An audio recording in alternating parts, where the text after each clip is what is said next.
The M1917 Browning machine gun is a heavy machine gun used by the United States Armed Forces in World War I, World War II, Korea, and to a limited extent in Vietnam. It has also been used by other nations. It was a crew-served, belt-fed, water-cooled machine gun that served alongside the much lighter air-cooled Browning M1919. It was used at the battalion level, and often mounted on vehicles, such as a jeep. There were two main iterations of it, the M1917, which was used in World War I, and the M1917A1, which was used thereafter. The M1917, which was used on some aircraft as well as in a ground role, had a cyclic rate of 450 rounds per minute. The M1917A1 had a cyclic rate of 450 to 600 rounds per minute. Design and development. In 1900, John Moses Browning filed a patent for a recoil-powered automatic gun. Browning did not work on the gun again until 1910, when he built a water-cooled prototype of the 1900 design. Although the gun worked well, Browning improved the design slightly. Browning replaced side ejection with bottom ejection, added a buffer for smoother operation, replaced the hammer with a two-piece firing pin, and some other minor improvements. The basic design of the gun was still the 1900 design. The Browning is a water-cooled heavy machine gun, though some experimental versions were made that did not use a water jacket. The air-cooled M1919 was later developed as a medium machine gun. Unlike many other early machine guns, the M1917 had nothing to do with Maxim's toggle lock design. At 47 pounds, 21 kilograms, it was much lighter than contemporary Maxim-type guns such as the first 137 pound, 62 kilograms, German Maschinengewehr 08/15 model, 43 pounds, 20 kilograms, and the British Vickers machine gun, while still being highly reliable. The only similarities with the Maxim or Vickers are the principle of recoil operation, T-slot breech block, pull-out belt feed, water cooling, and forward ejection. Its sliding block locking mechanism saved weight and complexity, and was used in many previous Browning designs. The belt fed left to right, and the cartridges were stacked closer together than Maxim/Vickers, patterns copied by most guns later. The Army Ordnance Department showed little interest in machine guns until war was declared in April 1917.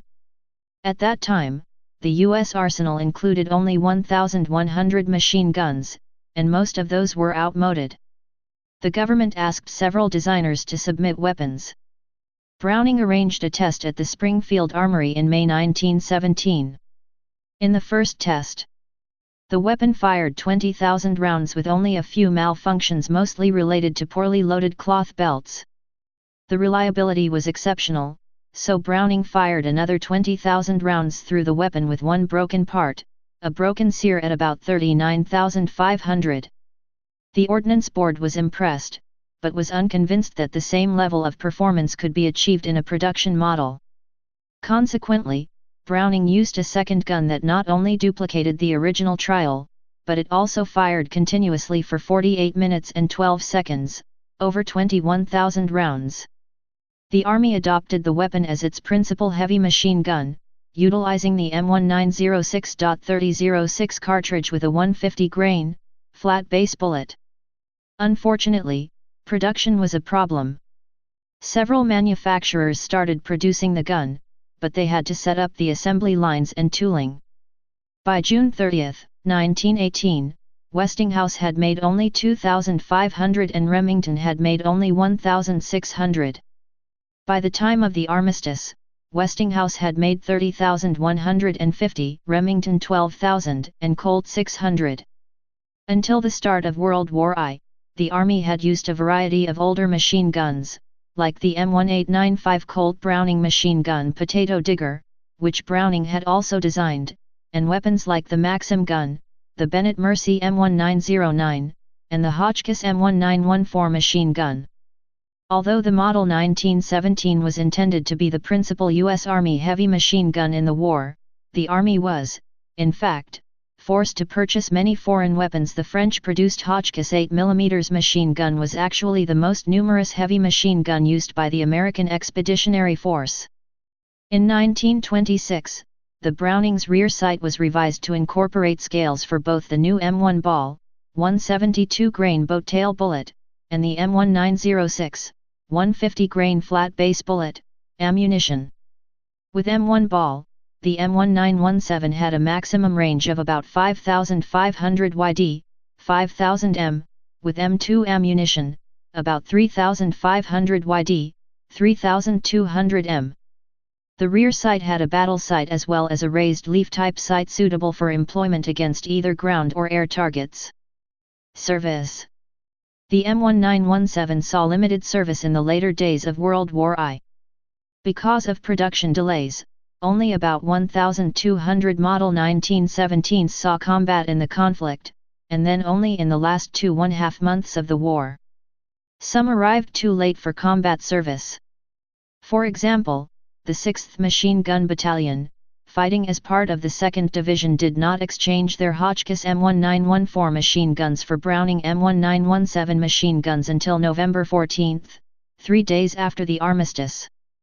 The U.S. equipped about a third of the divisions sent to France, the others were equipped equally with machine guns bought from the French or the British Vickers machine guns built by Colt in the U.S. Where the Model 1917 did see action, its rate of fire and reliability were highly effective. The Model 1917A1 was again used in the Second World War, and was primarily used with the M2 ball, tracer, and armor-piercing ammunition introduced just prior to the outbreak of hostilities. Some were supplied to the UK for use by the Home Guard, since all production of the .303 Vickers were needed to resupply the equipment abandoned during the fall of France. The M1917's weight and bulk meant that it was generally employed as a fixed defense or as a battalion or regimental support weapon. At the fierce Battle of Momote airstrip in the Admiralties, the U.S. Army's 5th Cavalry machine gunners killed several hundred Japanese in one night using their M1917 Brownings. One gun was left in position after the battle as a memorial to the desperate struggle. The Model 1917 was called to service again in the Korean War. On at least one occasion, U.S. soldiers in the Korean War urinated on the gun when water cooling had failed in the frigid temperatures of the Korean winter. The Model 1917 was slowly phased out of military service in the late 1960s in favor of the much lighter M60 machine gun chambered in the new 7.62mm NATO cartridge. Many of the 1917s were given to South Vietnam. The last ones in regular U.S. service were on the machine gun infiltration course at Fort Benning, Georgia, where their sustained fire capability was an advantage in long nights of shooting over the heads of low-crawling trainees. The gun did continue to see service in some Third World armies well into the later half of the 20th century. Some are still in use today by irregular military forces because the water-cooled barrel allows for long periods of sustained fire. M1917 and M1917A1 ammunition chests. The machine gun used a wooden ammunition chest that carried 250 rounds. The early M1917 model had an angled corner and a leather strap handle on top. The later M1917A1 model had a square corner and a cloth strap handle on top. The wooden ammunition belt chest was replaced during World War II by the expendable metal box ammunition M1 adopted May 6, 1942. On June 20, 1945, a modified version known as the M1A1 was adopted. The M1A1 had a spring-loaded catch to fasten it to the M1917A1 tripod more securely and provide a better watertight seal. In the late 1940s, the M19 box replaced the earlier metal M1 and M1A1 boxes, and a modified version known as the M19A1 appeared in the early 1950s and continues in use today. Variants. U.S. military variants. M1917. The original gun suffered from a weakness related to the design of the receiver under field conditions. The bottom plates, which were dovetailed into the gun's two side plates, tore out. An early fix was to attach a roughly horseshoe-shaped steel bracket around the rearmost part of the receiver. A later fix was to rivet stirrups, right-angled steel pieces, to the bottom and side plates. The stirrup fix became the standard reinforcement until a more permanent fix for the problem was developed. Another reported problem was bulging in the side plates, which was probably caused by stresses put into the side plates when hammering the dovetails closed. M1917A1. In the 1930s, the Ordnance Bureau developed a new bottom plate, which had side flanges that came up on both sides of the bottom of the receiver, that was attached to the side plates by rivets. This fixed the problem of the original bottom plates and became standard for all M1917 and M1919 series machine guns. While the U.S. arsenal at Rock Island was the leader in converting the existing stocks of M1917 series guns over to 1917A1 configuration, other arsenals took part. In addition, the rear sights were updated for the new ammunition, and the new sights did away with the World War I multiple aperture disc on the rear sight. The top covers also had a stronger feed pawl pivot arm installed, so the gun could handle the stress of pulling an ammunition belt the distance from the ground. Rock Island Arsenal also developed an all-steel water jacket that went into production around 1943. This was stronger than the earlier brass-capped jackets. These steel components were interchangeable with the earlier brass ones to allow for repair of worn or damaged water jacket components. Other changes were implemented, some during the war, but not all M1917s received these updates. Beginning in 1938, the pivot in the top cover was replaced with a new one that would become standard on all M1919 series guns. While the World War I pattern top cover hinge pin appears to have been retained on most converted M1917s, the later production M1917A1s had a positive locking top cover hinge pin that allowed the top cover to remain open, lessening the chance of it dropping closed on one's hands while working on the gun. This became the standard on all M1919 series guns. M1918. Air-cooled aircraft version of the M1917. Developed during the First World War, the M1918 arrived too late, but became the dominant weapon of its type in U.S. service until the development of the M1919. It features a heavier barrel, but lighter barrel jacket as compared to the M1917. A subvariant, the M1918M1, was developed as a flexible version of the fixed M1918. International variants and designations. The M1917 pattern has been used in countries the world over in a variety of forms. In certain cases a new designation was applied by the user nation. Type 30. Chinese designation for locally produced M1917s chambered in 7.92 x 57 mm Mauser. KSPM/14-29 and KSPM/36. Kulspruta M/14-29 was the Swedish designation for the licensed M1917A1, produced by Carl Gustav Skavars Factory in Eskilstuna, for infantry support.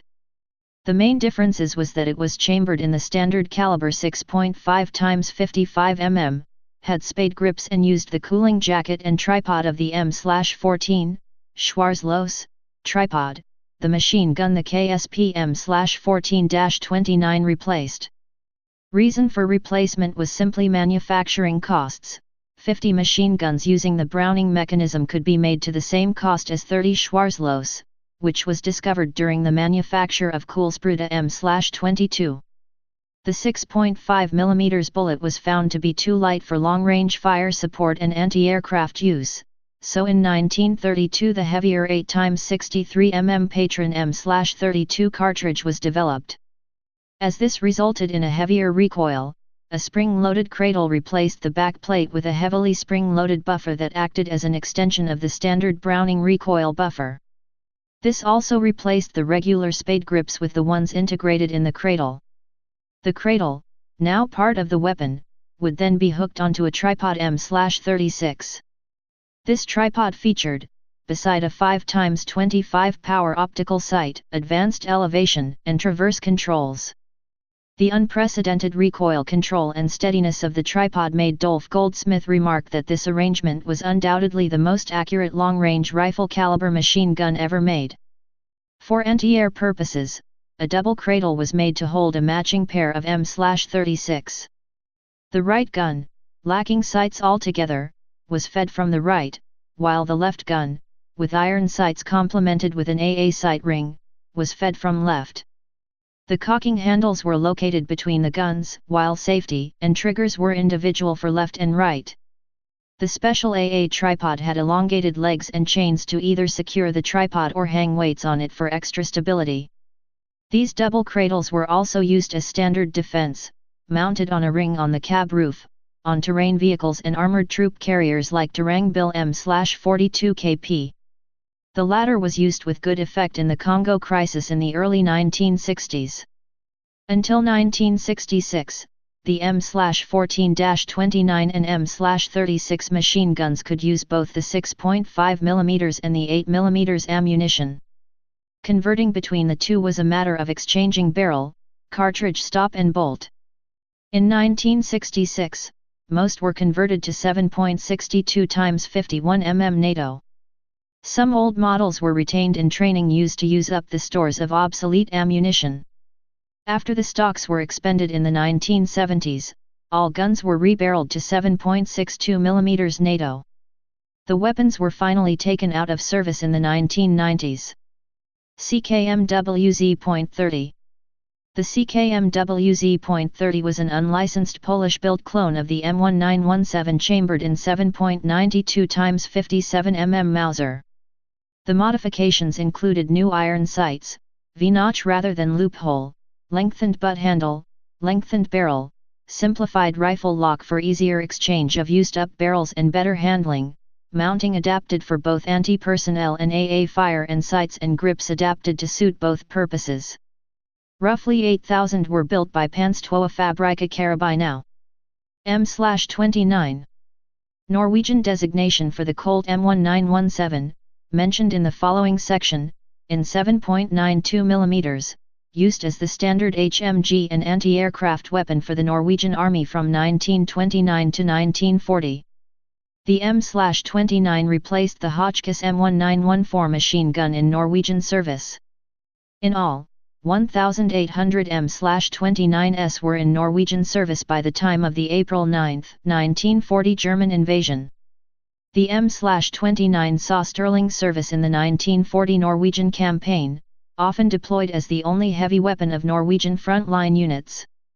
Commercial variants: Colt Model 1917 and Model 1928. Colt commercially produced the M1917, and also under contract to the Argentine government a number of slightly modified guns as the Model 1928. The Model 1928 featured a thumb safety, Type A flash hider, and a mount for a panoramic sight unit. Colt MG38, MG38B, and MG38BT. Derivatives of the Colt M1928 for general commercial sale. The 38 and 38B were water-cooled with a barrel jacket threaded inside the trunnion, unlike the M1917 and Colt Model 1928. The 38BT was a short heavy-barreled air-cooled weapon resembling the Browning M1919A2, designed for use in tanks. The 38 series also features spade grips, not found on the rest of the M1917 and the majority of the M1919 families. Derivatives: a simplified, air-cooled version of the weapon, the Model 1919, was adopted after World War I and saw action in World War II, the Korean War, the Vietnam War, and the Congo crisis. Users: Argentina, Australia, Belgium, used by Belgian forces during the Korean War, Brazil, Canada, Republic of China, locally produced copies chambered for 7.92 mm Mauser rounds, Democratic Republic of the Congo, ex-Swedish M/36 guns, Dominican Republic, Indonesia, South Korea, Malaysia, used by the 8th Route Army, Norway, Philippines, Poland, Sweden, designated as Kulspruta, KSP, M/36. Thailand, designated as the Type 66. United Kingdom. United States, was the standard medium machine gun until it was replaced by the M60 machine gun from 1957. It was used in the reserves and National Guard until the 1960s. Vietnam. South Vietnam. In popular culture, the M1917 Browning is featured prominently in the denouement of Sam Peckinpah's The Wild Bunch. Browning Model 1917. Type heavy machine gun. Place of origin United States. Service history. In service 1917 late 1960s, U.S. Used by C users.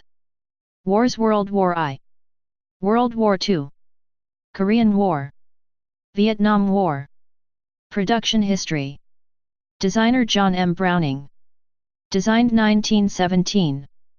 No built 128,369. Variants M1917, M1917A1.